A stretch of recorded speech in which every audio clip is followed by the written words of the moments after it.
Una, una pequeña, brevísima introducción para, para ponernos al día. Así como explicaba Jorge, venimos en un seminario, estamos haciendo una sesión de clase cerrada, contando un poco lo que incluimos en la antología de Marx en Colombia, Historias y Problemas, que se puede encontrar digital, está compartida en el drive que ustedes tienen. Para quienes hoy por primera vez están en este espacio, también podemos sumarlos al drive. Ahí estamos haciendo esto para que ustedes puedan acceder a toda la bibliografía y puedan descargar la antología y los materiales que les hemos anexado. En la sesión anterior, nosotros hemos dividido en 4 bloques el curso. Este es el segundo bloque, más referido digamos, al proceso de formación capitalista en Colombia, donde hemos venido trabajando eh, diversos problemas. En la sesión anterior describimos y pusimos en tensión los trabajos realizados entre los años 60 y los años 90 respecto a ese proceso de acumulación capitalista, los debates en torno a esa acumulación capitalista, fundamentalmente las tensiones y los análisis sobre el imperialismo como un eje muy fuerte de esos estudios en esos años, que también siguen siendo vigentes. Ahí se ponía en tensión eh, la, mm, el análisis sobre cómo el imperialismo se expresaba en Colombia, aún con el atraso, digamos, del desarrollo capitalista en Colombia. Para algunos, por ejemplo, para Mario Arrula, eso significaba que había neocolonialismo.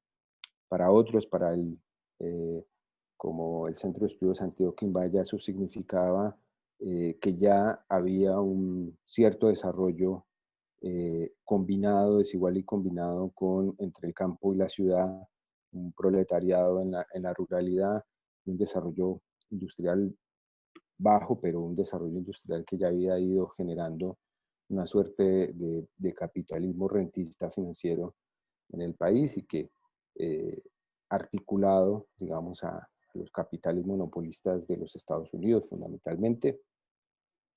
Eh, También vimos cómo se configuró un poco esta discusión de la vía eh, autoritaria y la vía democrática en la reforma agraria, ¿no? Ya lo habíamos visto en la primera sesión que tuvimos a Darío Fajardo, sobre cómo esa tensión de la discusión de la reforma agraria, incluso dentro del Frente Nacional y de otras expresiones, era importante. Esa tensión con la visión de la Operación Colombia de Kerry y por otro lado, la Alianza para el Progreso, visiones y tensiones también allí importantes. Eh, Abordamos alguna perspectiva de la dependencia de Colombia, la teoría de la dependencia, un poco en los trabajos de Mario Arrula, sobre todo los publicados en la revista Estrategia, que después se conocen en un librito sobre estudios sobre el subdesarrollo en Colombia, y de Julio Silva Colmenares, un economista que incluimos en la antología, que trabajó desde los años 70 muy fuertemente el tema de la dependencia y la idea de desarrollo medio en Colombia, un poco planteando que era imposible el desarrollo como se entiende en los países centrales, y que el desarrollo de Colombia es subdesarrollo. Ahí está esa tensión de la teoría de la dependencia. Pero bueno, yo no, y finalmente también pues abordamos un poco otro análisis muy importante que encontramos en todas las elaboraciones de la época sobre la, la burguesía nacional, sobre la conformación de una burguesía nacional, sobre esa tensión de, de la posibilidad de las transformaciones colombianas a partir de la formación o no burguesía nacional. Así que son temas, primero que han estado en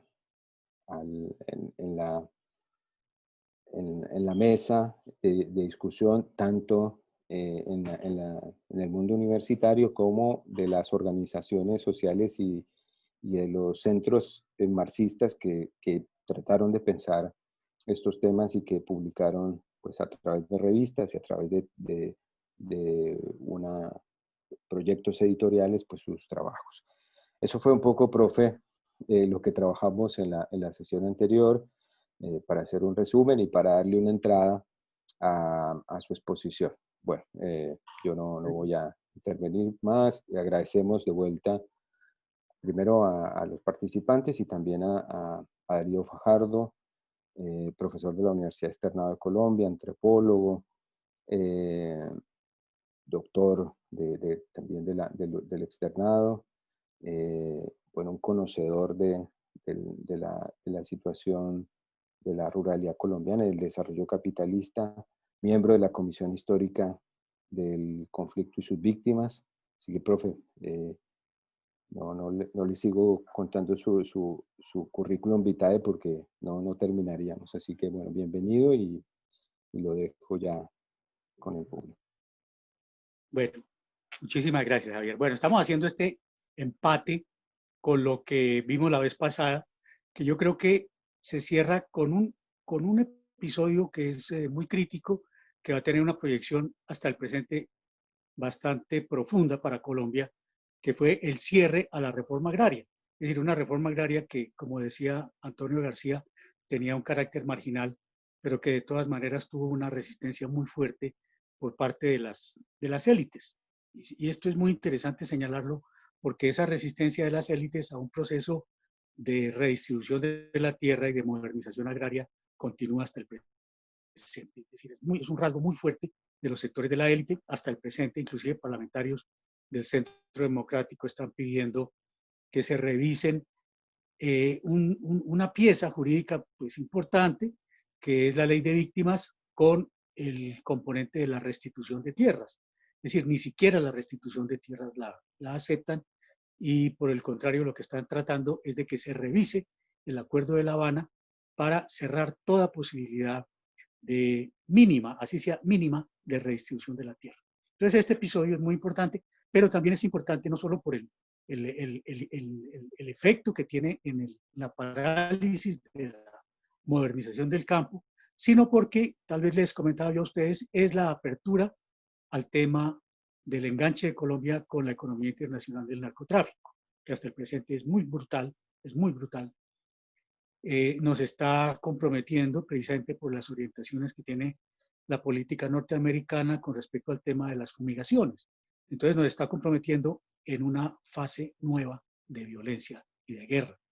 Bueno, pero entonces digamos que hay como un cierre que se produce entre 1972, que es el momento del Pacto de Chicoral, y el resto de la década de 1970, que para mí es muy importante, porque como no hay reforma agraria, pero sí hay una proporción muy grande de campesinos desplazados, desterrados por la violencia.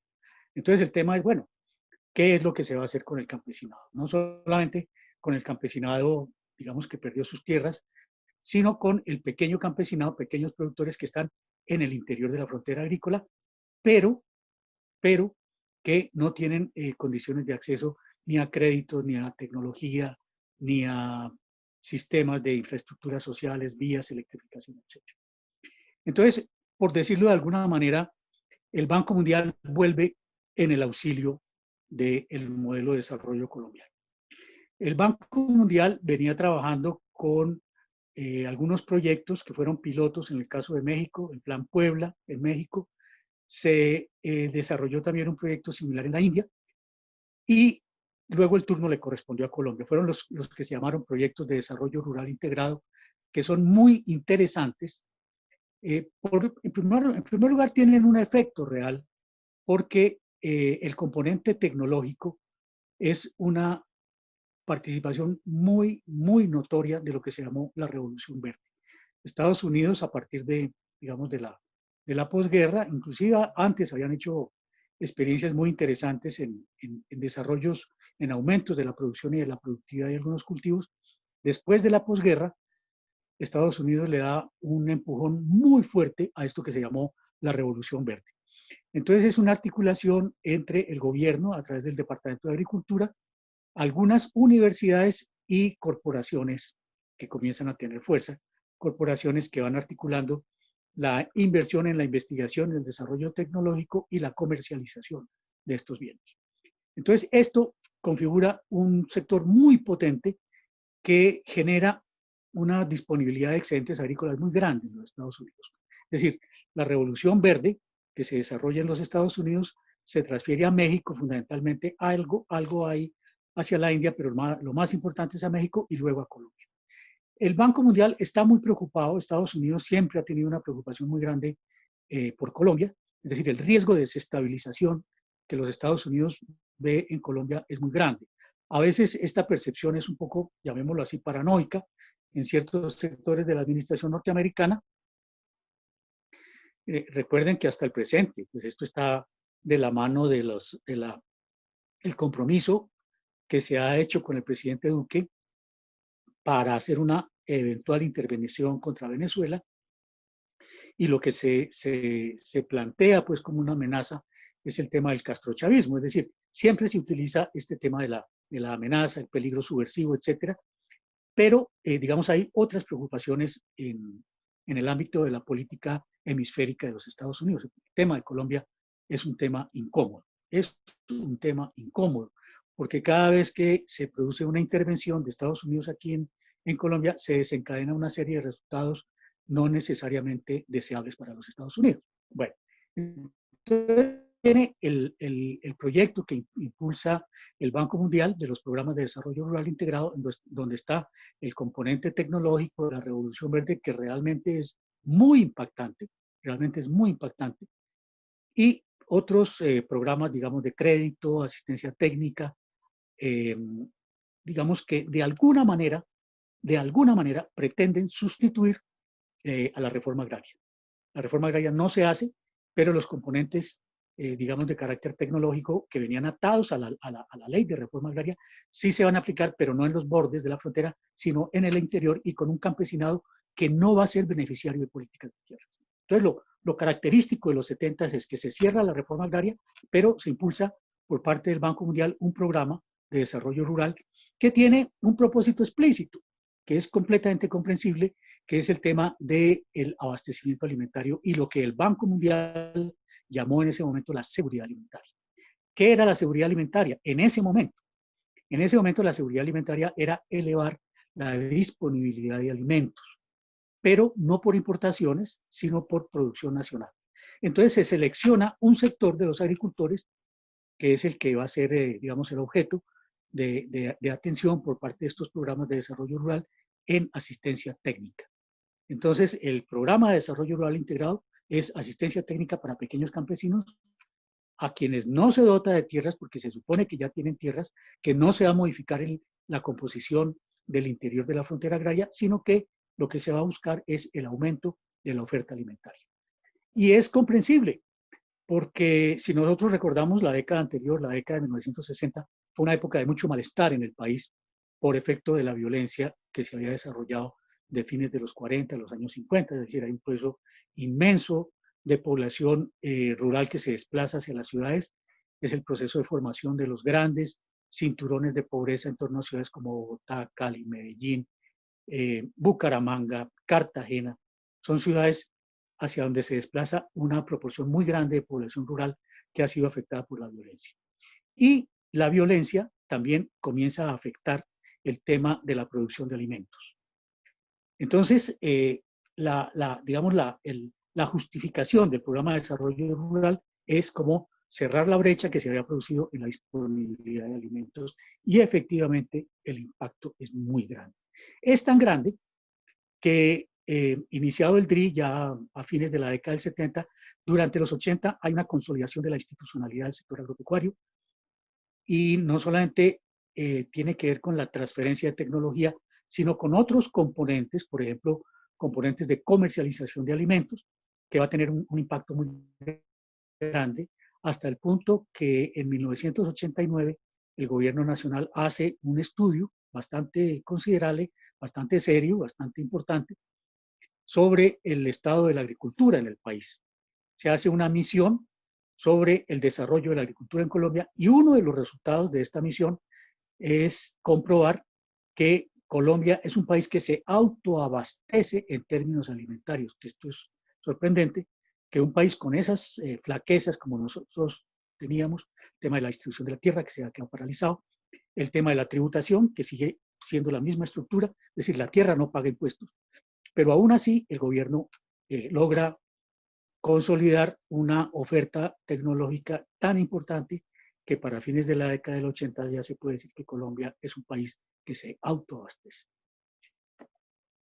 Sin embargo, tenemos nosotros un problema que resulta, que ya lo había mencionado, que resulta precisamente del cierre de la posibilidad de una reforma agraria, porque como tal vez habíamos comentado, los campesinos que no tienen tierra y a quienes no se van a dar tierras en el interior de la frontera agraria, sino en los bordes de la frontera, son impulsados a proyectos de colonización. Y esos proyectos de colonización, según la ley 135 de 1961, deben ir acompañados por una densa estructura de desarrollo institucional en donde el tema de la investigación agrícola y la transferencia de tecnología va a ser fuerte. Va a ser fuerte también, según la ley, la asistencia para desarrollo de infraestructuras, etc. Pero esto no ocurre así tampoco. Los campesinos que van a participar en los programas de colonización en los años 70, comienzos de los 80, llegan a esas áreas del borde de la frontera agraria y están solos, porque allá no llega el Estado o llega en unas condiciones mínimas. Es decir, los campesinos llegan allá y se encuentran con una mano adelante y una mano atrás, como decimos nosotros, porque no hay condiciones de desarrollo tecnológico, ni de comercialización, ni de infraestructuras que permitan un proceso de desenvolvimiento y de desarrollo económico en esas zonas de frontera, en esas zonas de borde. Pero lo que sí ocurre, yo creo que esto lo mencionamos la vez pasada, es que llegan los agentes del narcotráfico. Hay una dinamización en este momento, los 70s, una dinamización del tema del narcotráfico en los Estados Unidos, porque está el tema de la guerra de Vietnam y las drogas que se van a impulsar de una manera masiva en los Estados Unidos, se van a impulsar de una manera masiva.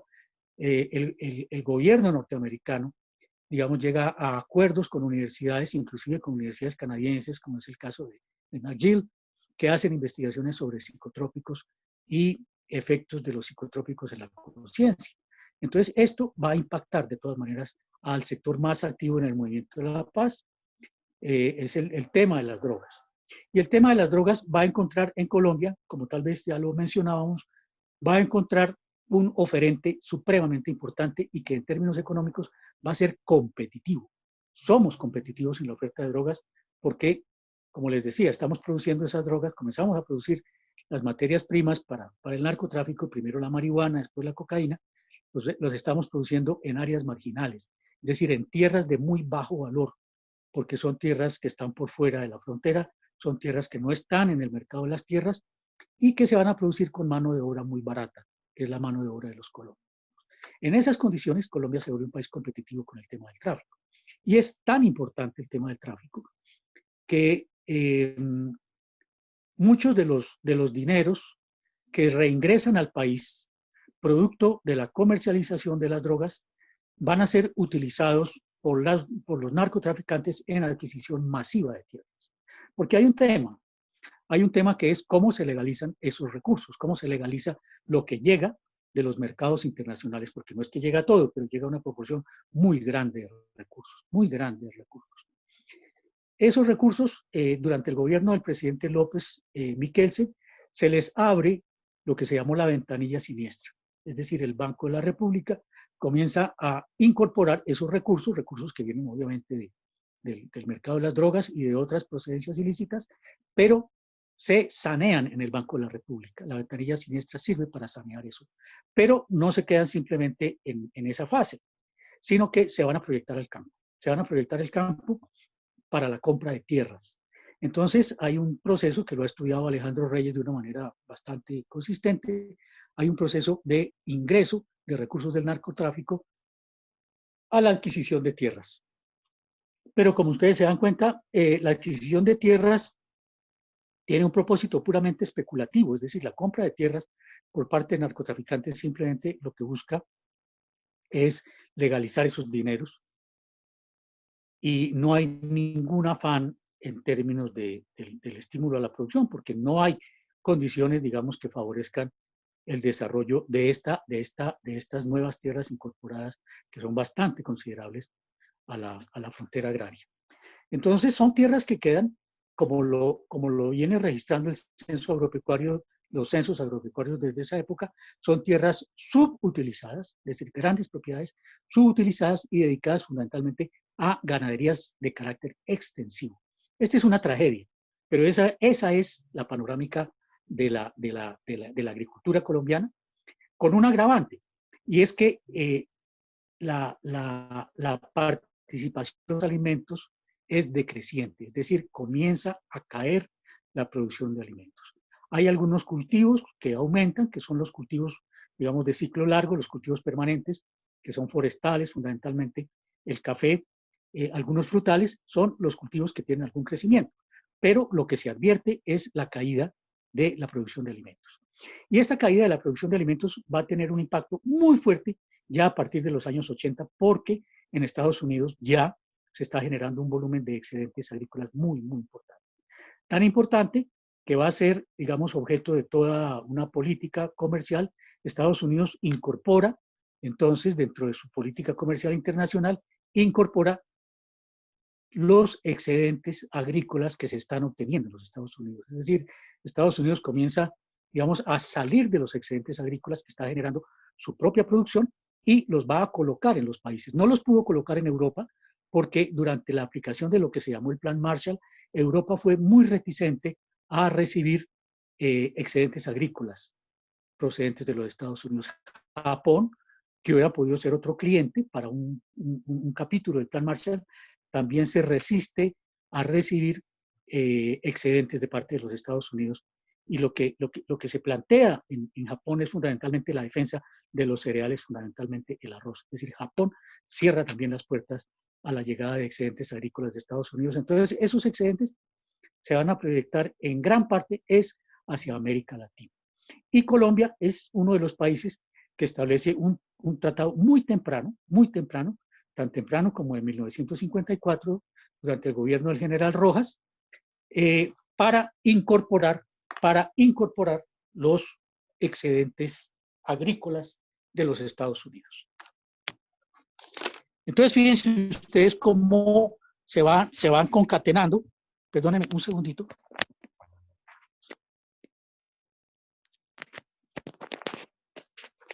Se va concatenando la oferta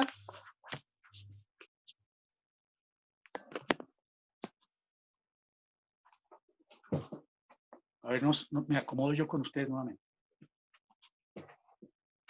Se va concatenando la oferta de excedentes agrícolas en los Estados Unidos con los mercados latinoamericanos. Y es muy contradictorio porque en los 70 y los 80 recibimos el impacto de la Revolución Verde que hace que nosotros lleguemos a tener condiciones de autoabastecimiento de los alimentos. Pero unos pocos años después, ya en los años 80 y con mayor fuerza en los 90, los excedentes agrícolas norteamericanos nos van a golpear. Es decir, después de haber recibido la asistencia técnica y los recursos de Estados Unidos con la Revolución Verde, vamos a retroceder. Vamos a retroceder. Entonces, fíjense ustedes que en el año 89 lo que se registra es que Colombia ya genera el autoabastecimiento alimentario en el 89. 10 años más tarde, es decir, en vísperas del siglo, del siguiente siglo, nosotros ya nos estamos convirtiendo en importadores de alimentos. Es decir, es un proceso de desbalance muy fuerte, de desestabilización de la agricultura campesina, de la agricultura productora de alimentos, que es particularmente campesina. No sé si lo entendemos. Es decir, en los 80, 70, 80, recibimos la Revolución Verde.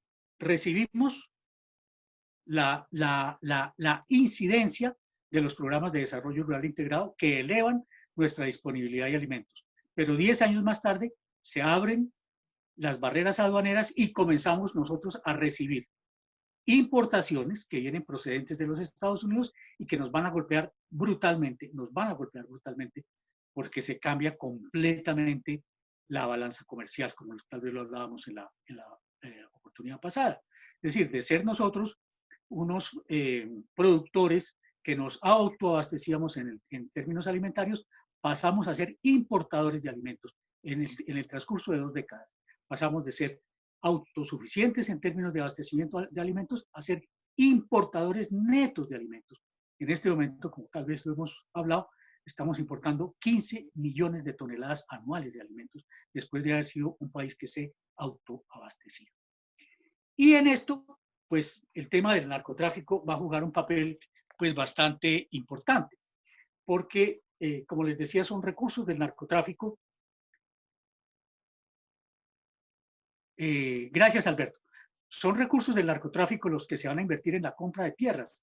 Y esa compra de tierras va de la mano de un componente de violencia feroz. Porque recuerden ustedes que de la mano del narcotráfico viene todo el tema de la ampliación de la acción del paramilitarismo. El paramilitarismo, digamos, que lleva a procesos de desplazamiento de la población, procesos muy críticos de desplazamiento de la población.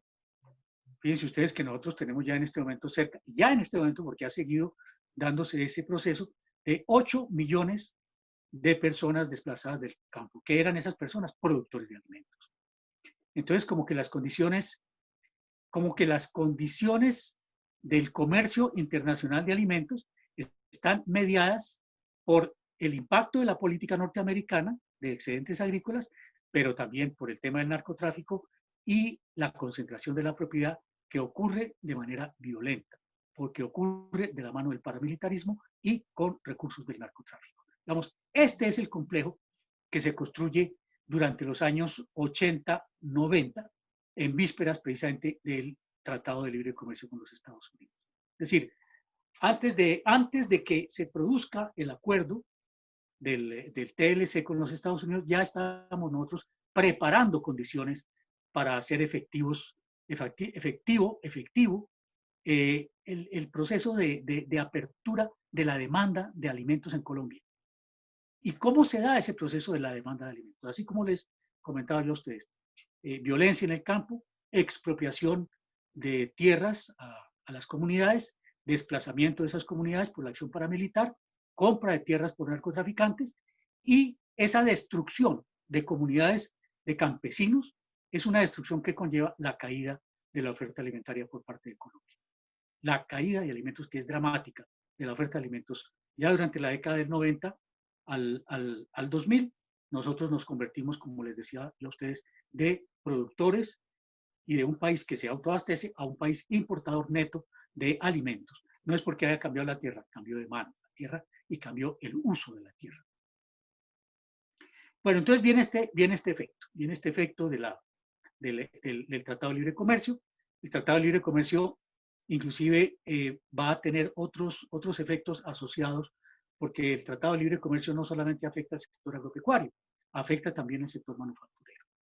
Recuerden ustedes que nosotros, digamos, dentro del marco de la política de sustitución de importaciones, que ya se hace patente en los años 50, años 60, nosotros comenzamos a ingresar en el patrón de la sustitución de importaciones con la producción de algunas materias primas, el algodón, por ejemplo, otras materias primas como el arroz, materias primas como la caña de azúcar, que crece a partir de mediados de los años 60, etcétera. Comenzamos a ingresar en esa fase de la sustitución de importaciones.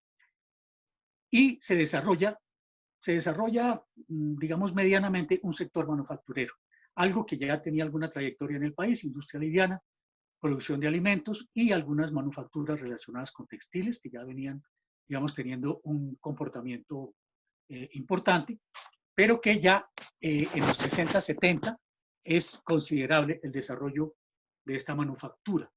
Ciudades como Cali, Bogotá en alguna medida, inclusive Bogotá tiene un sector siderúrgico o metalmecánico, más bien metalmecánico relativamente importante, Cali también, Barranquilla también, Medellín, obviamente. Pero entonces teníamos ese ajuste entre producción de algunas materias primas y afianzamiento de un sector manufacturero dentro de esa política de sustitución de importaciones.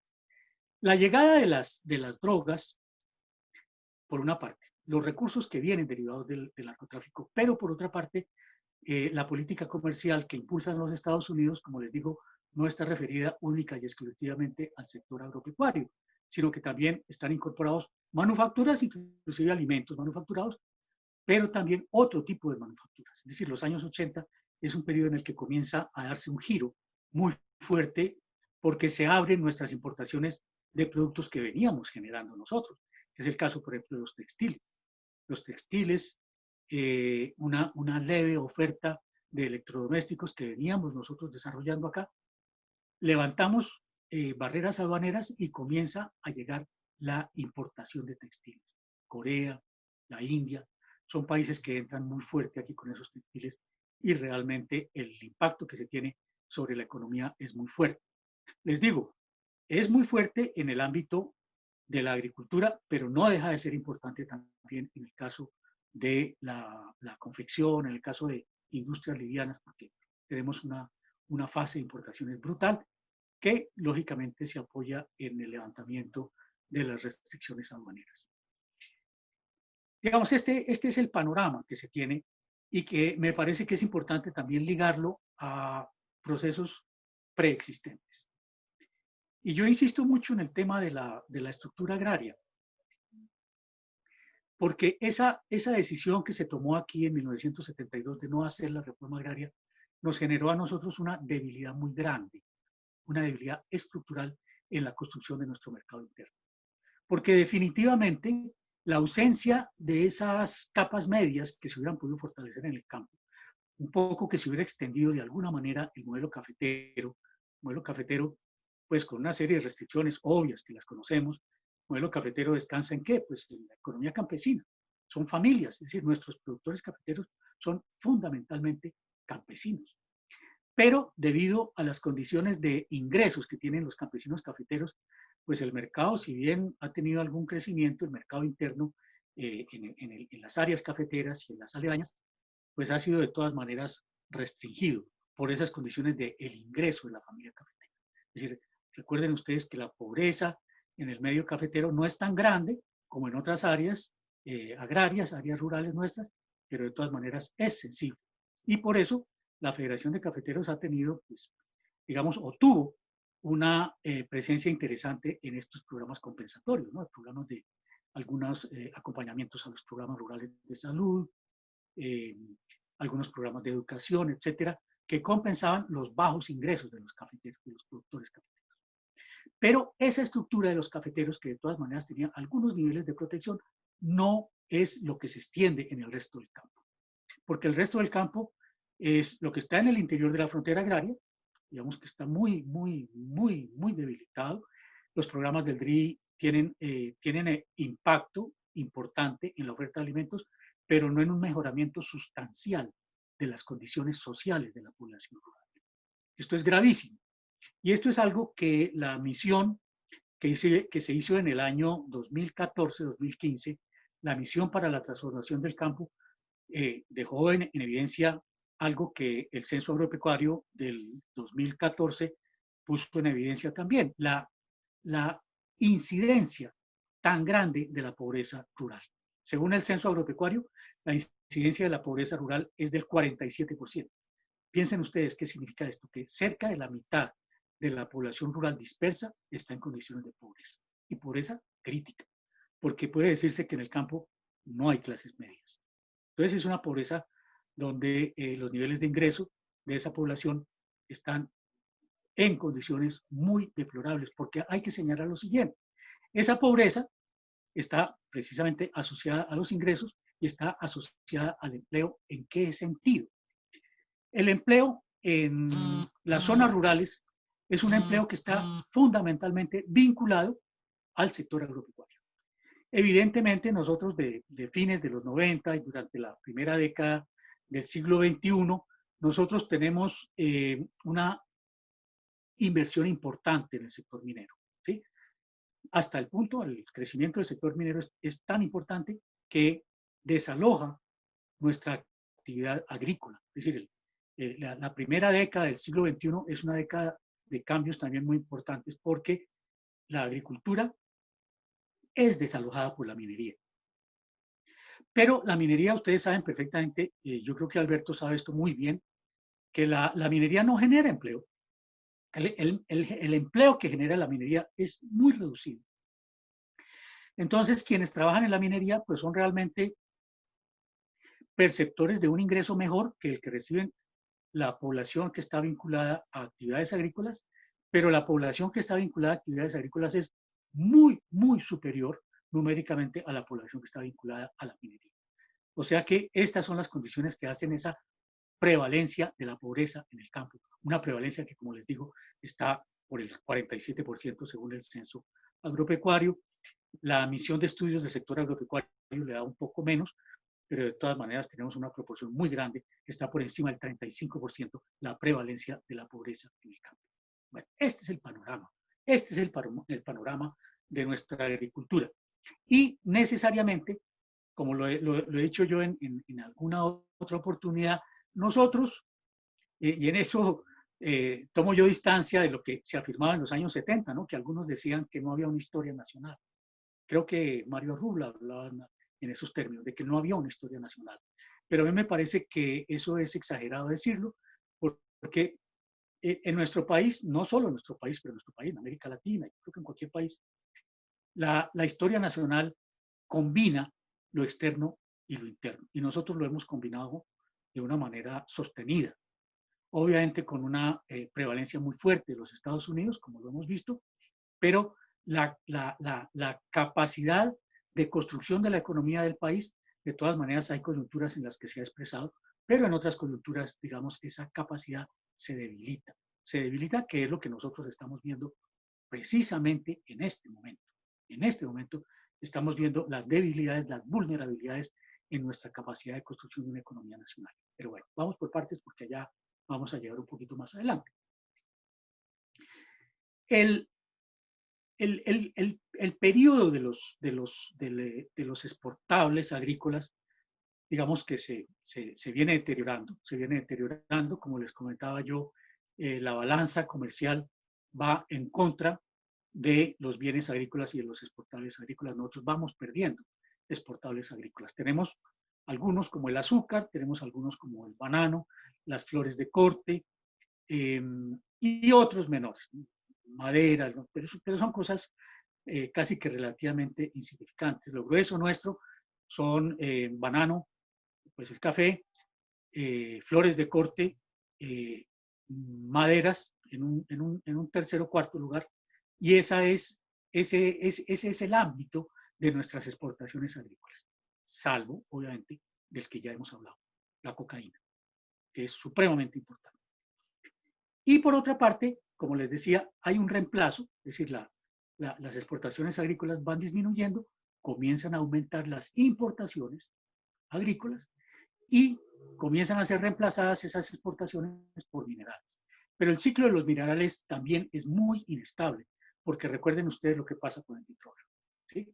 La caída del petróleo, digamos, hacia el 2009 en adelante es una caída, digamos, sostenida, que tiene un efecto sobre toda la economía, porque nosotros dependemos, vamos a depender durante esos años en una proporción importante de las exportaciones del petróleo.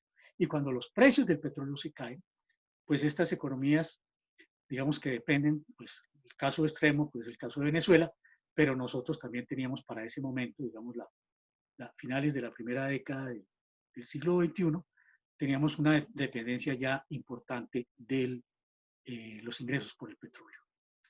Entonces esto implica que hay una recomposición muy fuerte de la economía. Hay una recomposición muy fuerte de la economía en términos del abastecimiento, en términos de las exportaciones, en términos de las importaciones, en términos del empleo. Tenemos una recomposición de la economía muy fuerte.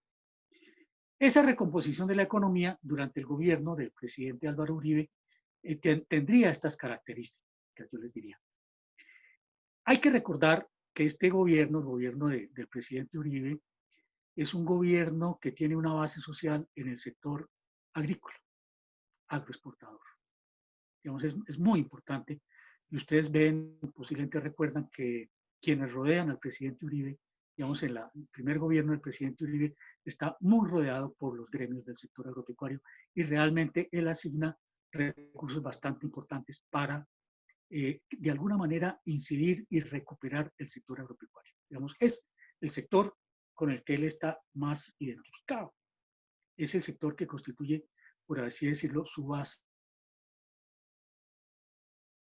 legítima, su base social legítima, es el sector agropecuario. Los cuadros que rodean al presidente Uribe son gente que viene del sector, pero ¿qué ocurre?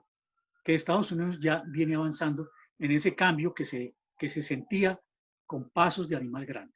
Es decir, el cambio en la estrategia comercial de los Estados Unidos, el cambio es muy fuerte porque Estados Unidos tiene que disponer de una capacidad de exportación fuerte sostenida en mercados que permitan el ingreso de esos excedentes agrícolas. Y este es el sentido que tiene que en los tratados de libre comercio la agricultura tenga una posición importante, no única, pero sí importante. Entonces este es el gran riesgo para digamos, para la gobernanza del presidente Uribe. Es decir, él tiene una base social que tiene elementos políticos, obviamente el tema de la guerra, pero su base fundamental, su sustento fundamental está en el buen relacionamiento, digamos, positivo con el sector agropecuario, y por eso es que durante ese primer gobierno él da toda una cantidad de señales hacia el sector agropecuario, pero ya, digamos que la suerte está echada.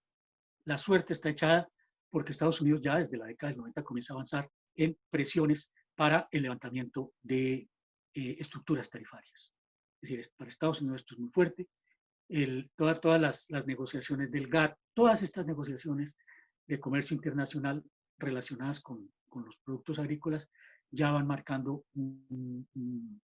una pauta muy fuerte, y aquellos países que plantean vulnerabilidades grandes, como es el caso de Colombia en su estructura productiva, van a sufrir mucho, van a tener un impacto muy fuerte, y nosotros lo vamos a sentir. Estados Unidos comienza entonces a presionar, ya como les decía, venía presionándose para levantar barreras aduaneras. El Banco Mundial había realizado ya varios estudios en el año 2000, 2002, había hecho ya varios estudios sobre la competitividad de la agricultura colombiana.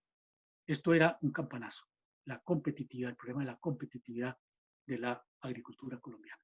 Fíjense ustedes que estamos apenas a unos pocos años de la reforma agraria de la Ley 160 de 1994, que había sido impulsada por el Banco Mundial, no digamos con un propósito de redistribución de la tierra, sino con un propósito precisamente de medir de alguna manera qué tan competitiva podía llegar a ser la agricultura colombiana si se modificaba la distribución de la propiedad territorial. El Banco Mundial tenía esa preocupación. Si se modifica la distribución de la propiedad territorial en Colombia, va a modificarse las condiciones de su competitividad, dado que en los costos de producción la tierra tenía un peso tremendo y sigue teniendo. Pero la reforma no funcionó. La ley 160 del 94, el mercado de tierras no funcionaba. Entonces, esas señales, la estructura comercial y política de los Estados Unidos las ve con mucha claridad porque son favorables para la política que debe impulsar de los tratados de libre comercio. Esos tratados de libre comercio, ¿qué dicen? ¿Qué es competitivo en Colombia? Muy pocos bienes son competitivos. Es decir, hay algunos bienes que son sensibles, que son fundamentalmente alimentos, pero Estados Unidos ya anuncia que va a ofertar bienes, y dentro de las negociaciones que se inician en el 2005 para el Tratado de Libre Comercio, ya hay algunas medidas que van a ser compensatorias para las importaciones de alimentos. Es decir, quienes van a resultar afectados por las importaciones de alimentos van a tener temporalmente algunas compensaciones. Esto es parte de los contenidos del Tratado de Libre Comercio. El presidente Uribe opone resistencia, hay que decirlo así. El presidente Uribe no se traga el sapo fácilmente, Y aquí viene un proceso de manejo político que es muy delicado, supremamente delicado. Les comento esto. La misión para las negociaciones del Tratado de Libre Comercio llega en firme ya hacia el año 2005.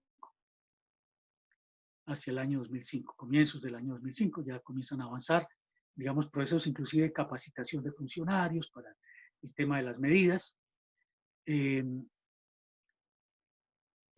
que van a acompañar el Tratado de Libre Comercio, y entra con mucha fuerza el Tratado de Libre Comercio. Tan es así que hay una presión política brutal. La revista Newsweek, no recuerdo si les comentaba esto yo a ustedes, la revista Newsweek de comienzos de marzo del año 2005 le dedica la edición latinoamericana en su carátula al presidente Uribe. Carátula de Newsweek, edición para América Latina, presidente Uribe. Y la cintilla, ¿qué dice? La cintilla dice número 82 de la lista de narcotraficantes del Departamento de Estado de los Estados Unidos. Así califican al presidente Uribe en la revista Newsweek. Pero no es simplemente una acusación de Newsweek o de un periodista de Newsweek, es número 82 de la lista de narcotraficantes del Departamento de Estado. Es decir, esto es una presión brutal. Brutal. En muy pocos días se produce un cambio en la cartera de Agricultura. Había estado como ministro de Agricultura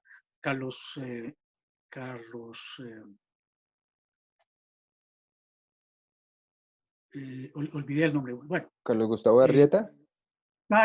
Carlos Gustavo Sainz. No, el de Agricultura,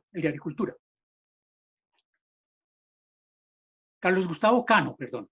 Carlos Gustavo Cano. Muchas gracias, Alberto. Carlos Gustavo Cano, que había sido inclusive presidente de la Junta de Directores de la SAC, había sido presidente de la Federación de Arroceros, es decir, era una persona muy importante, era un soporte muy importante del presidente Uribe, pero a él le toca sacar a su ministro de Agricultura. Era una especie de ministro estrella, su ministro de Agricultura, porque era con quien se estaba dando la pelea en el Tratado de Libre Comercio. Pero esa pelea la pierde el presidente Uribe, y la pierde con este golpe terrible que es lo que les contaba yo de la revista Newsweek. La revista Newsweek le lanza ese ataque brutal a Uribe, y Uribe tiene que cambiar a Carlos Gustavo Cano por Andrés Felipe Arias. Andrés Felipe Arias, que es el hombre que va a recibir con las manos abiertas el Tratado de Libre Comercio. Cuando se hace la presentación de los estudios sobre el impacto posible que hubiera podido tener, que iba a tener el Tratado de Libre Comercio, Andrés Felipe Arias, que ya era ministro, dice: esto es ideológico. Las críticas al Tratado de Libre Comercio son ideológicas, eso no tiene ningún asidero en la realidad. Muy crítica la situación, muy crítica. Bueno, y comienza a avanzar la imposición del Tratado de Libre Comercio. Comienza a avanzar muy rápidamente con los impactos que ustedes conocen, es decir, son impactos diferenciados. Hay sectores que reciben recursos importantes. Recuerden ustedes la ley que establece este subsidio agroingreso seguro, pero que es manejado de una manera desastrosa. Y agroingreso seguro está dirigido a unos sectores de la agricultura, directamente a quienes han apoyado al presidente Uribe, inclusive en el tema electoral. Pero digamos que la agricultura ya no se recupera. La agricultura ya no se recupera, y ustedes lo que ven, que es lo que registra tanto el Censo Agropecuario como la misión de estudios del sector agropecuario, y como el informe de desarrollo, el informe de desarrollo humano que se hace con el apoyo del PNUD en el año 2011, todos estos estudios lo que muestran es la decadencia de un agro que había tenido una relativa pujanza hasta los años 80. Y dramáticamente lo que allí ocurre es el tema de las exportaciones de minerales con los altibajos que esto tiene, porque recuerden, ya mencionábamos el problema de los precios del petróleo, y por otra parte con la presencia brutal, impactante de los recursos derivados del narcotráfico. Yo aquí quiero hacer una nota de pie de página con letras grandes, porque precisamente Andrés Felipe Arias realizó un estudio. Permítanme ustedes un momentico, por favor. Andrés Felipe Arias, es que se me fue la luz aquí en la casa, imagínense ustedes. Andrés Felipe Arias hizo un estudio, digamos que es como dentro de la política de reducir su penalidad en la cárcel, que se llama Cocaína, Estoy sin luz.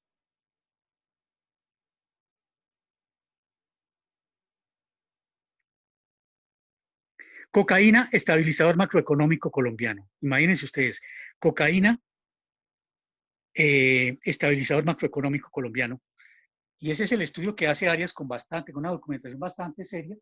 Obviamente que hay que hacerle observaciones, hay muchas observaciones que hacerle, pero lo que maneja de todas maneras Andrés Felipe Arias son las cifras de la macroeconomía nacional. Y lo que muestra precisamente es esto. Bueno, ¿qué pasaría? Estoy sin luz. No, profe, ¿Usted? tranquilo. Yo creo que ahí lo seguimos escuchando, tranquilo. Bueno, gracias, Javier. Esperemos que se restablezca pronto. Sí, bueno, pero hasta este momento han escuchado bien. ¿Se ha Sí, escuchado bien, Javier? se escucha bien, perfecto, sí. Ah, bueno, perfecto. Entonces, miren, eh, la- esa década, las dos décadas del 2000 al 2020, esas dos décadas son dos décadas que marcan unas transformaciones muy profundas en la economía colombiana, porque ese sector, el sector agrícola que era tan importante, es un sector que sufre una caída, digamos, como diría Stiglitz, una caída libre. Es un sector que sufre una caída libre y el impacto es, por una parte, digamos que es la parte ya terminal, que son las importaciones incorporadas dentro del Tratado de Libre Comercio con los Estados Unidos particularmente. Nosotros tenemos otros tratados de libre comercio, pero no, la magnitud nunca es como la que tenemos con Estados Unidos. Pero por otra parte hay una tendencia sostenida. Y esto lo relaciono con un tema que ya habíamos planteado, que es un tema de carácter estructural, que es el tema de la forma como se sostiene el régimen de propiedad agraria. Es decir, si hay algo estable en Colombia, no es la democracia, es el régimen de propiedad agraria. Y este régimen, que lo señalará Jesús Antonio de Jarano desde sus estudios sobre los años 20-30, ese régimen no ha tenido modificación. O si ha tenido modificación, ha sido en el sentido de profundizar una distribución terriblemente desigual, en donde la gran propiedad es hegemónica, donde lo que predominan son las unidades de explotación de gran tamaño, es decir, de las 500 hectáreas para arriba, y donde el uso de la tierra es totalmente inadecuado. Es decir, tenemos un 80% de las tierras con potencial agrícola dedicadas a praderas, donde no tenemos siquiera una ganadería tecnificada, sino es cosecha de ganado. Es decir, las manchas que tenemos nosotros de ganadería tecnificada son eso, son prácticamente excepciones, son casos contados de excepciones, y lo que tenemos son condiciones críticas en términos del hato ganadero, es decir, el problema genético del hato ganadero, pero fundamentalmente los problemas sanitarios. Tenemos problemas de aftosa, tenemos otros problemas sanitarios debido a un problema también estructural muy complicado, que igualmente lo hubiera señalado Bejarano, que el Estado es muy débil frente a los gremios. El Estado colombiano es muy débil frente a los gremios. Eso lo estamos viendo en este momento, precisamente, la debilidad del Estado frente a los gremios, pero ha sido como una especie de constante desde los años 30 para acá. Los gremios pesan mucho, imponen condiciones sobre el desarrollo del sector, imponen condiciones sobre la asignación de recursos. Y esto, de los años 90 para acá, se siente en qué forma. Que ese Estado que no ha permitido, que los gremios no han permitido que se fortalezca, se devuelve contra ellos, porque es un Estado muy débil. Es un Estado muy débil, es un Estado que no ha hecho las dotaciones suficientes de infraestructuras, es un Estado que tuvo una construcción, pero de una duración muy corta, de su institucionalidad del sector agropecuario. Digamos, la capacidad científico-tecnológica del país de cara al sector agropecuario se comenzó a construir, alcanzó a tener algunos niveles importantes, relativamente importantes, hasta los años 90, pero del año 90 en adelante viene lo que Ocampo y Perry llaman el giro del sector agropecuario. ¿Cuál fue ese giro? Precisamente el debilitamiento del sector. No solamente el tema de las importaciones, el levantamiento de las restricciones aduaneras, sino el desmantelamiento de la institucionalidad del sector agropecuario. Hoy, y lo registra el censo agropecuario, tenemos un 90% de las unidades de producción agrícola. Óiganme esto ustedes, que es aterrador, el 90% de las unidades de explotación agrícola carecen de capital y carecen de asistencia técnica. Esto es dramático para un país en el que la agricultura fue tan importante. Bueno, entramos entonces en el 2000 a esa sustitución, es decir, la caída de la agricultura, la pérdida de importancia de la agricultura, el aumento casi que coyuntural de las exportaciones mineras, la caída del petróleo de todas maneras está incidiendo en este sentido y no tenemos con qué reemplazar esto porque no se ha visualizado esa perspectiva de una construcción económica siquiera de mediano plazo. Es decir, eso no lo tenemos. Y seguimos teniendo una inmensa frontera dominada por la gran propiedad, en tanto que en el campo colombiano sigue faltando el proceso de registro de la propiedad. Por eso, inclusive, en el punto agrario, del acuerdo de paz, uno de los temas es precisamente la construcción del catastro multipropósito, porque sin este catastro también se hace muy difícil que se pueda producir un afianzamiento de nuestro sector agropecuario. Bueno, yo quisiera cerrar aquí señalando lo siguiente. Yo he mencionado varias veces el informe de la misión de estudios del sector agropecuario, que fue un estudio que se hizo, como ya les comenté, en el año 2014, bajo la dirección de José Antonio Campo, y lo realizó el Departamento Nacional de Planeación. Ese estudio, yo diría que es uno de los trabajos más consistentes, aún más consistente que el que se hizo en 1998, porque tiene un acopio mayor de información, tiene una capacidad analítica desplegada superior, es mucho más comprensivo el informe de la misión para la transformación del campo. Y les diría esto además, que ese informe, el informe de la misión para la transformación del campo, fue la base, el diagnóstico de base para el acuerdo de paz. Y si ustedes leen esos dos documentos, por una parte el informe de la misión y por otra parte el acuerdo, ustedes se dan cuenta que conversan. El acuerdo de paz conversa con el informe de la misión para la transformación del campo. El diagnóstico de la misión le sirve de base al acuerdo de paz. Entonces, ¿qué pasa? Que las recomendaciones, es decir, el acuerdo de paz propiamente, tiene una serie de recomendaciones, punto uno, fundamentalmente, que tiene que ver con qué? Con que se aplique nuestra ley vigente de reforma agraria. Inclusive es modesto el alcance que tiene, pero fundamentalmente a lo que apunta es a fortalecer el cumplimiento de nuestra ley de reforma agraria. Digamos que el punto uno habla también directamente con la ley 160 de 1994.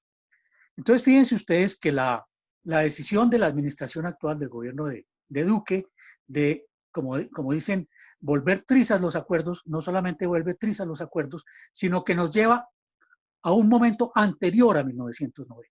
Es decir, nos lleva al momento en que la sociedad colombiana estaba difícilmente saliendo de un conflicto a través de la Constitución, en que estaba comenzando a ingresar de lleno en la economía internacional del narcotráfico con todos los problemas que ya hemos señalado y que se están viendo. Es decir, nosotros estamos retornando, por lo menos en algunas regiones, a la panorámica de la guerra y el tema de la agricultura en su conjunto, el tema, por ejemplo, de la desestabilización de comunidades agrícolas, de desestabilización de la producción de alimentos, que ya estaba muy golpeado, son temas muy críticos para la sociedad colombiana. Y más que el acuerdo de paz, sin restarle un punto a su importancia, me parece que el impacto de la crisis del coronavirus precisamente hace todavía más relevante la reflexión que hagamos, y no solo la reflexión que hagamos, sino que la ciudadanía debe volcarse, así pueda que no mencione el acuerdo de paz, pero pueda volcarse al cumplimiento de las recomendaciones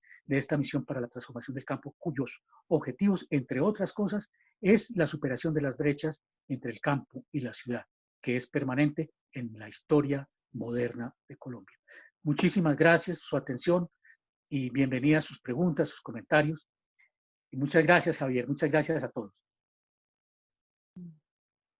Gracias, profe. Bueno, abrimos, como siempre, las intervenciones para preguntas. Ahí se empiezan a aparecer algunos temas. Eduard Julián nos copia algunas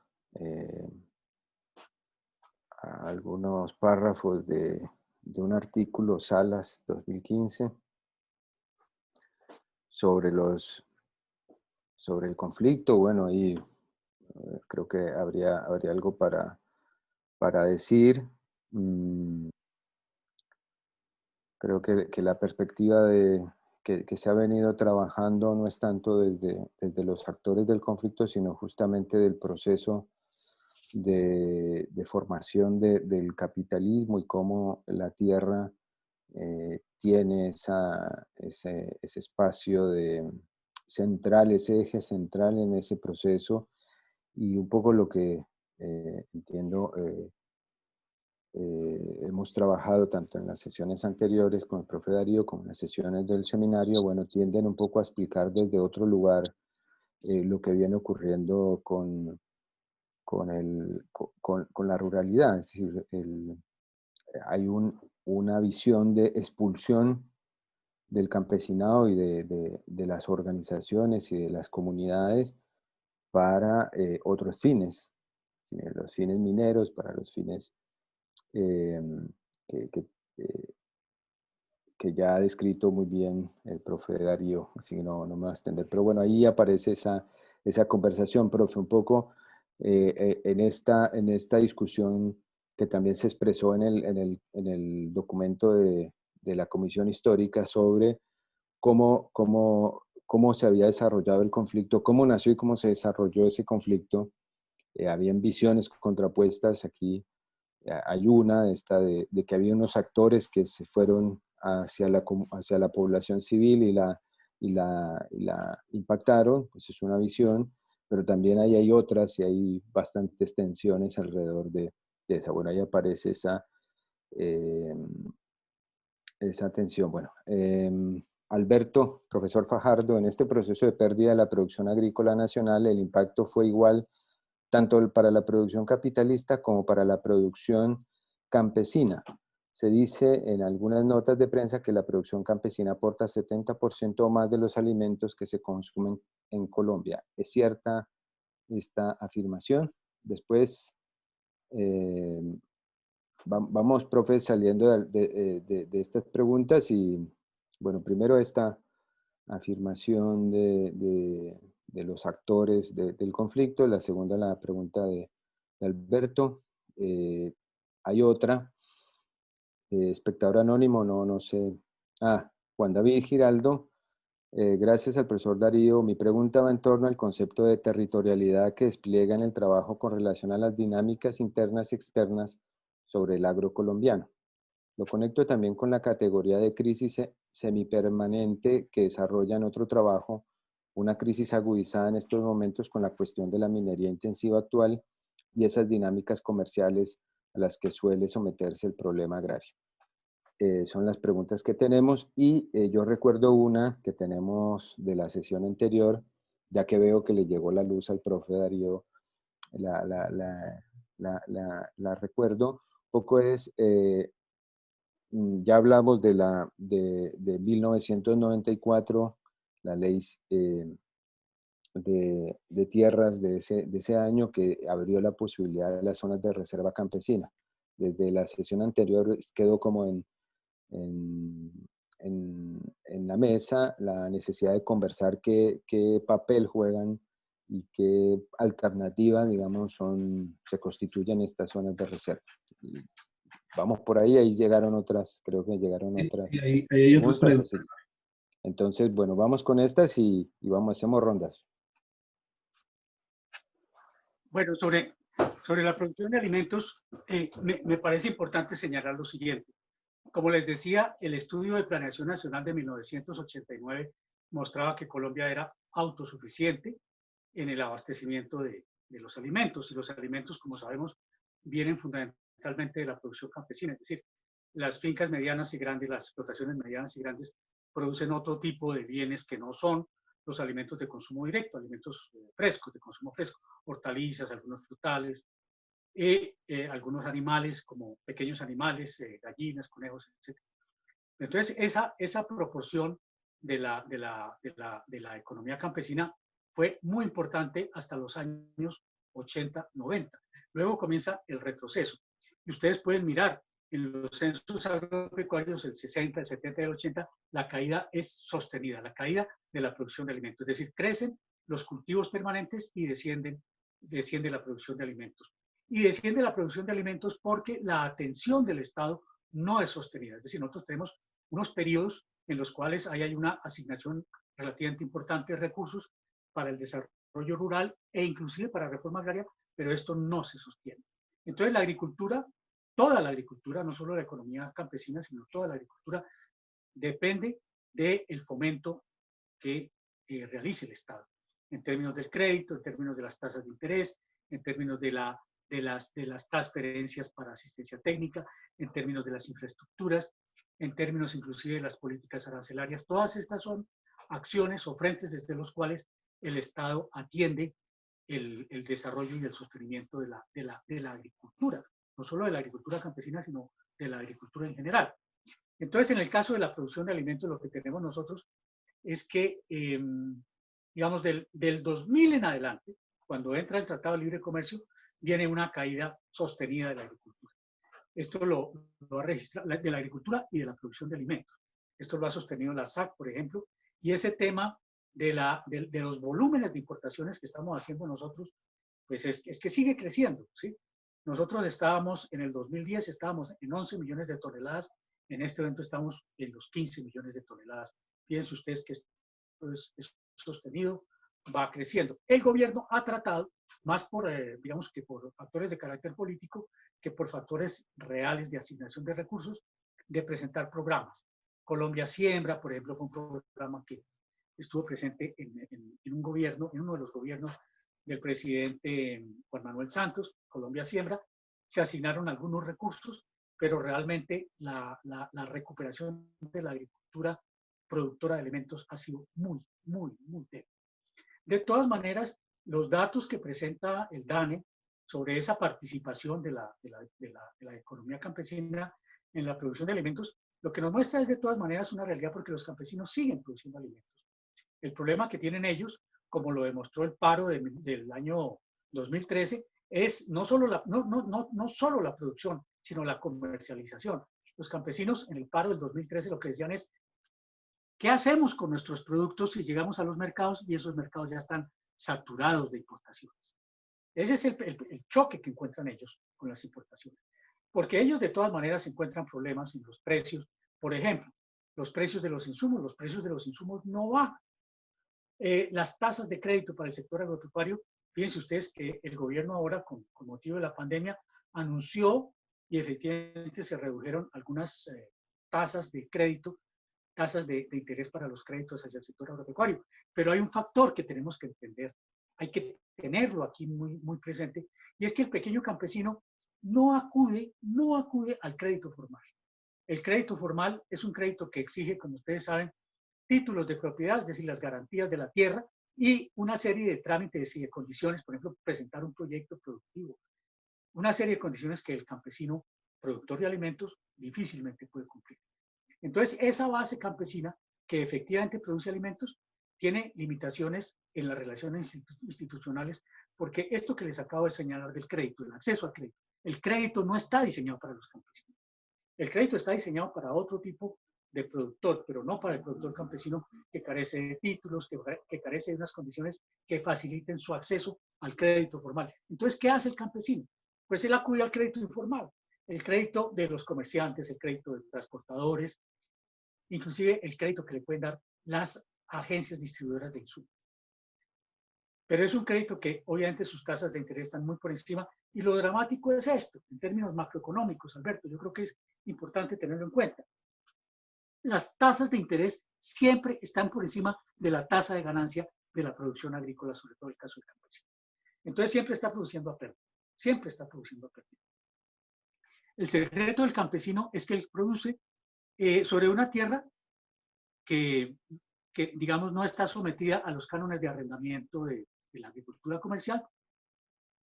Y por otra parte, él produce con base en la mano de obra familiar, es decir, los costos de la mano de obra, los costos monetizados de esa mano de obra, obviamente son mucho más bajos que los de la agricultura comercial.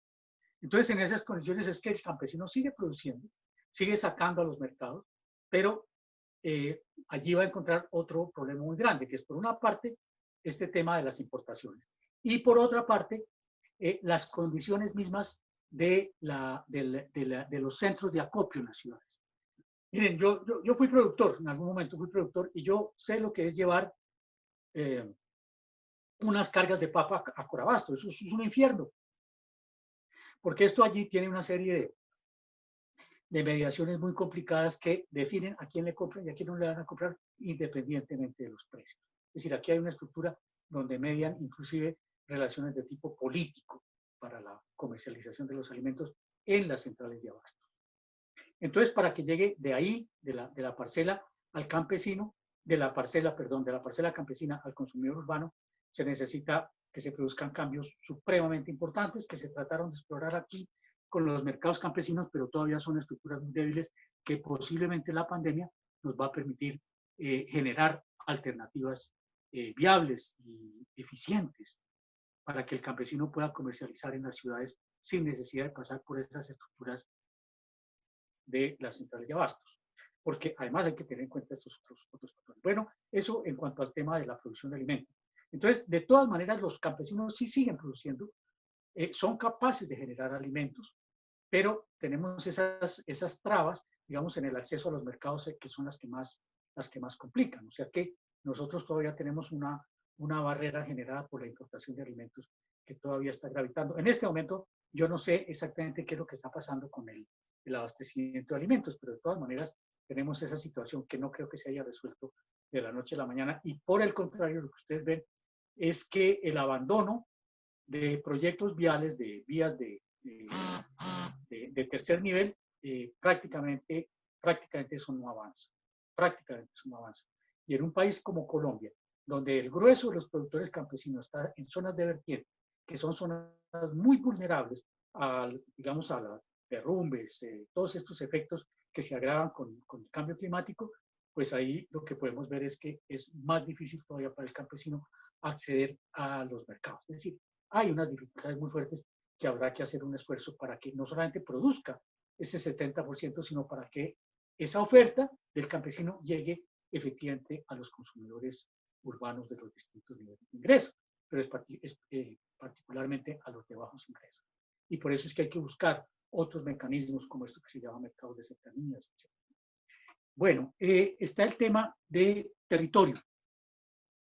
Hay una discusión pues, sobre el tema de tierra y territorio que me parece que se ha ido avanzando en la medida en que la diferencia entre tierra y territorio es que el territorio incorpora toda una serie de variables de carácter cultural y político que no están únicamente relacionadas con la superficie de la tierra, con la tierra productiva. Es decir, cuando se habla del territorio es la tierra que se controla, la tierra que se controla.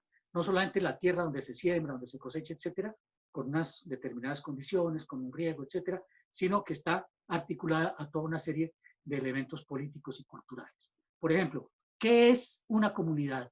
Una comunidad, como el caso que vamos a mencionar ahora de las colonias agrícolas, las reservas campesinas, una comunidad que tiene un arraigo en un determinado espacio, pero que no es solamente la tierra desde el punto de vista productivo, sino la valoración, la interpretación de esa tierra, la mítica de esa tierra, las relaciones que tiene esa tierra o ese territorio con otros territorios colindantes. Entonces, la diferencia entre tierra y territorio fundamentalmente tiene que ver cuál es el alcance del uno, cuál es el alcance del otro. El alcance de la tierra, digamos, como un recurso físico productivo, que tiene obviamente una serie de valores, pero el territorio, la concepción de territorio, comprende inclusive los proyectos, lo que Bernardo Fernández, el geógrafo brasileño, llama las intencionalidades, es decir, con qué propósito se controla una determinada superficie, con qué propósito. No es solamente de producir, sino es también de afirmación de una comunidad, es decir, todos estos componentes que están construidos a partir de la tierra son los que configuran el territorio. Y por eso, digamos, lo territorial está asociado con mucho más que lo que es la tierra, el control físico de la tierra. No sé si haya quedado suficientemente ilustrado. Bueno, el tema de las zonas de reserva campesina. El tema de las reservas campesinas hoy tiene una proyección muy interesante. ¿Por qué? Las reservas campesinas es una figura que nace es una figura que nace en los años 20, con otro nombre. En los años 20, digamos, hay un quiebre en la política de tierras, porque la política de tierras, como lo ha trabajado Catherine Legrand, como lo han trabajado otros analistas, como Absalom Machado y otros, la tierra era fundamentalmente apropiada y acaparada por quienes tenían una cercanía con la dirección del Estado. Es decir, la política de tierras favorecía fundamentalmente a quienes recuperaban o a quienes incorporaban grandes unidades de producción. Eran las famosas concesiones del siglo XIX, las grandes concesiones de tierra, que las entregaba el Estado precisamente para recibir a cambio de eso la participación de los empresarios en construcción de vías, construcción de asentamientos, pero siempre dentro de esa perspectiva de grandes asignaciones de tierra. En los años 20 se comienza a abrir una brecha en el país, en el pensamiento, digamos, jurídico sobre la tierra, y es que hay que asegurar tierra para el campesino. Se comienza a dar una valoración al campesino, y en esto tienen que ver pensadores liberales como López, y pensadores conservadores también, Alejandro López, y pensadores conservadores que están pensando que el desarrollo de la economía colombiana no puede descansar en la gran propiedad agraria. Es decir, son conscientes de que la gran propiedad no va a generar el desenvolvimiento económico necesario para el país. Y comienzan a pensar que se necesita la construcción y la presencia de clases medias en el campo. Y esas clases medias, ¿a partir de qué se construyen? Del acceso a la tierra. Y comienza a haber, a partir de 1926, una serie de normas, la ley 47 del año 26 y otras leyes que abren la posibilidad de que los campesinos, el pequeño campesino, también reciba tierras. Es decir, que la entrega de tierras por parte del Estado también beneficie a pequeños y medianos campesinos. Esto le da lugar a una figura que es muy interesante, que son las colonias agrícolas. Surgen en algunas regiones, por ejemplo en Sumapá surge colonias agrícolas en torno a Villarrica, pero después viene una reacción muy fuerte durante los años 40, ya durante la violencia, y estas colonias agrícolas que habían logrado construirse hasta los años 40 son destruidas inmisericordiamente. Hay un libro que fue publicado recientemente que es una memoria de un campesino que se llama Cuadernos de la Violencia. El autor se llamaba Jaime Jara. Él escribió un libro, una serie de memorias que son formidables y que yo se las recomiendo a ustedes, Cuadernos de la Violencia de Jaime Jara. Y allí precisamente él relata, como testigo que fue, del asalto a la colonia agrícola de Villarrica en el Sumapaz. Bueno, viene la violencia, casi que se olvida ese tema de las colonias agrícolas, pero Orlando Fals Borda documentó otras formas de presencia de comunidades campesinas organizadas en un territorio, que fueron, por ejemplo, los baluartes campesinos en algunas regiones de la costa. Baluartes campesinos, que era una figura muy similar a la colonia agrícola, que sí está reconocida dentro de la ley, porque los decretos 1110 y 846 de 1928 reconocen las colonias agrícolas y las reconocen como comunidades campesinas organizadas, con un territorio que es el que les asigna el Estado. Tiene que transcurrir un proceso muy largo y muy complicado, que es la violencia, para que estas comunidades logren sobrevivir esas pruebas tan difíciles. Hay lo que ustedes conocen que eran las zonas de autodefensa campesina, que fueron espacios donde los campesinos lograron mantenerse al margen de la violencia. Se lograron mantener, después las va a calificar precisamente Álvaro Gómez Hurtado como repúblicas independientes, en una discusión que podríamos tener después, pero esto es para justificar que se les agreda, que se les ataque militarmente, porque esas llamadas repúblicas independientes por Álvaro Gómez Hurtado son simplemente las colonias agrícolas de 1928, que habían logrado soportarse en medio de áreas de colonización. Durante el gobierno del presidente Betancur, recuerden ustedes que se hace un intento de un acuerdo de paz con la guerrilla, y en la región del Caguán, que había sido incluida en uno de estos decretos, en el decreto 1110 de 1928, para establecer una colonia agrícola, ahí con Betancur se vuelve a ensayar esa figura de esa colonia agrícola. La paz de Belisario no dura, pero ya a fines de los años 80, precisamente en un trabajo que estuvimos haciendo con Alfredo Molano y con Julio Carrizosa, los colonos de la Macarena le plantean a Molano esa idea de recuperar recuperar la figura de las colonias agrícolas. Pero como las colonias agrícolas han sido macartizadas de esa manera tan feroz, pues entonces se les va a dar otro nombre, son las zonas de reserva campesina, y así quedan incorporadas en la ley 160 de 1994. Vale decir que esa figura de las zonas de reserva campesina en la práctica ha venido siendo acompañada por otras modalidades de organizaciones de comunidades campesinas, como son los resguardos de origen colonial, los resguardos indígenas, y también los consejos comunitarios establecidos por la ley 70, que es la ley de comunidades afrodescendientes, ley de comunidades negras, a las que también se les asigna como comunidades organizadas un territorio. Es decir, que nosotros, en medio de todos los avatares de la guerra y del conflicto en torno a la tierra, todo este tipo de cosas, hemos tenido una presencia campesina muy fuerte que de todas maneras demuestra, y como lo dice de todas maneras Dane, demuestra una capacidad de generación de abastecimiento alimentario. Esa es la historia, así, a las carreras de las zonas de reserva campesina. Gracias, profe. Bueno, tenemos 4 preguntas más. Yo las voy a leer para hacer la siguiente ronda e ir cerrando. Voy ahí, no, desde acá no se puede ver, pero creo que hay partido de fútbol y algunos están yendo a ver el Sí. partido. Bueno, Juan Carlos Jaime del CEIT, del ADE, ¿qué relación existe entre el capital financiero especulativo con el desarrollo del capitalismo en el campo? Wendy Díaz, ¿cuál es el rol que deberían asumir los jóvenes frente al campo y producción agraria para transformar la situación presentada anteriormente? Y Verónica María Gallego, ¿cómo lee la situación de que Colombia se adelanten o aprueben proyectos de ley para reconocer al campesino como sujeto de derechos? Son las 3 preguntas que nos quedan. Agradecemos de antemano la participación y las preguntas. Ustedes me metieron en otro seminario.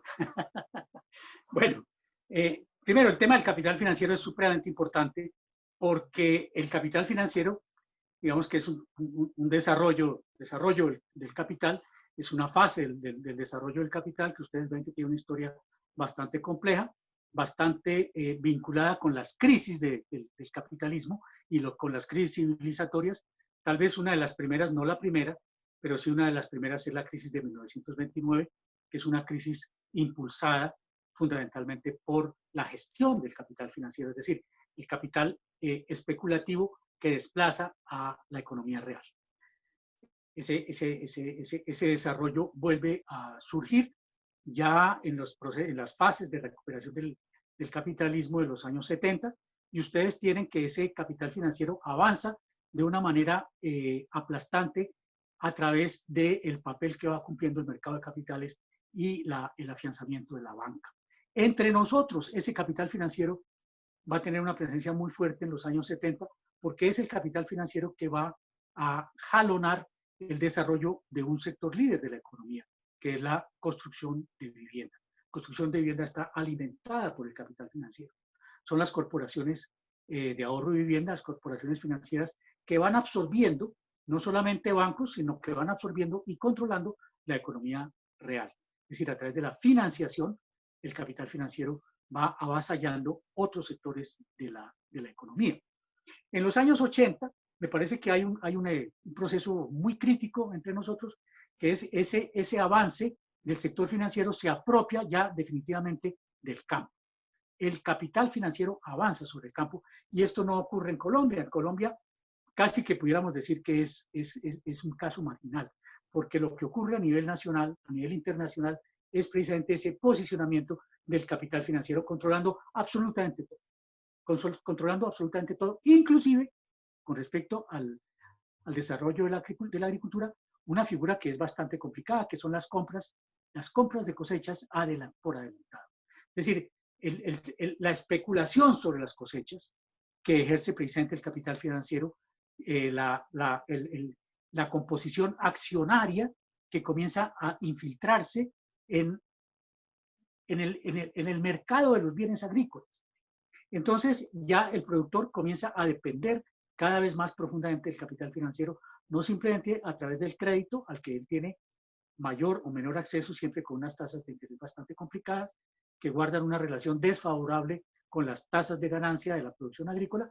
De todas maneras, la agricultura real siempre le está debiendo al capital financiero. Y eso va avanzando y llega una figura nueva que ustedes la conocen, que son los seguros de cosecha. Y los seguros de cosecha precisamente es un avance del capital financiero. Y esos seguros de cosecha, digamos, como expresión del avance del capital financiero, me parece que hasta la época de la crisis tenían una presencia aplastante. Es decir, prácticamente todos los cultivos que tenían una proyección comercial estaban sujetos a este tema de los seguros de cosecha. Hay que asegurar las cosechas. Y como hay un control crecientemente monopólico de las cosechas, pues ese control va de la mano del capital financiero. Entonces, fíjense ustedes que el capital financiero se vuelve un factor que irriga el conjunto de la economía.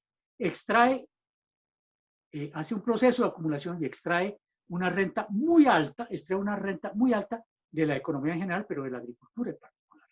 Entonces, esa alianza entre las corporaciones que comercializan los bienes agrícolas y el capital financiero, digamos, domina una proporción muy alta de la agricultura mundial. ¿Qué pasa cuando viene esta crisis? Cuando viene esta crisis, si ustedes lo analizan, y hay un trabajo que lo voy a compartir con ustedes, de un sociólogo, profesor de la Universidad de Wageningen, que se llama Jan van der Plegh. Él está haciendo un estudio muy interesante sobre qué significa esta crisis, el impacto que tiene esta crisis en la agricultura y en el capital financiero. Porque el capital financiero comienza a retirarse. El capital financiero se retira de donde no obtiene ganancias. Y la agricultura ha dejado de ser un campo en donde se obtiene ganancias. Porque la agricultura, de una u otra manera, está en decadencia. Hay sectores que han dejado de producir. Hay problemas en el comercio de los alimentos. Y donde hay problemas en el comercio de los alimentos y en la producción, hay problemas para los seguros de cosechas. Entonces, para el capital financiero, en este momento, la agricultura no es un ámbito atractivo. Fíjense ustedes. Entonces, el capital financiero comienza a retirarse de la agricultura y es la oportunidad que de una u otra manera se abre para una recuperación de la economía real. Es decir, estos son los debates que vamos a tener nosotros que vivir en los próximos meses, porque esa crisis agrícola causada fundamentalmente por ese retiro, porque es que los agricultores se quedan sin crédito, los agricultores se quedan sin seguros, los agricultores se quedan sin esas ventas por adelantado de las cosechas. Entonces hay que recomponer la economía, hay que recomponer la economía. Yo creo que esta es la dinámica fundamental del impacto del sector financiero en la agricultura, la forma como avanzó el capital financiero sobre la agricultura hasta llegar a estas dos figuras que son supremamente importantes, que son los seguros de cosechas y las compras por adelantado de las cosechas, que están muy relacionados, pero en un momento de colapso como el que se está viviendo en este momento, ¿qué pasa con el capital financiero? ¿Y qué pasa con una agricultura que de una u otra manera venía siendo alimentada por el capital financiero a través del crédito, los seguros, etcétera? De una u otra manera se estaba moviendo, estaba asegurando que esa producción se moviera, aún en condiciones de explotación como las que imponía o ha impuesto el capital financiero. Entonces eso me parece que es crítico, es decir, es un tema por examinar. Le enviaré al profesor Javier, tendré el gusto de enviarle este estudio de Van der Plegh, que es un estudio de frontera, en este momento. Bueno, otro tema, el tema de los jóvenes. Durísimo, durísimo, ¿por qué? Porque el impacto de la pandemia y todo esto está impactando a todos los sectores, pero a los jóvenes los está impactando, lo digo yo como profesor, lo veo por la angustia de mis estudiantes que están a punto de graduarse y que no saben para dónde coger.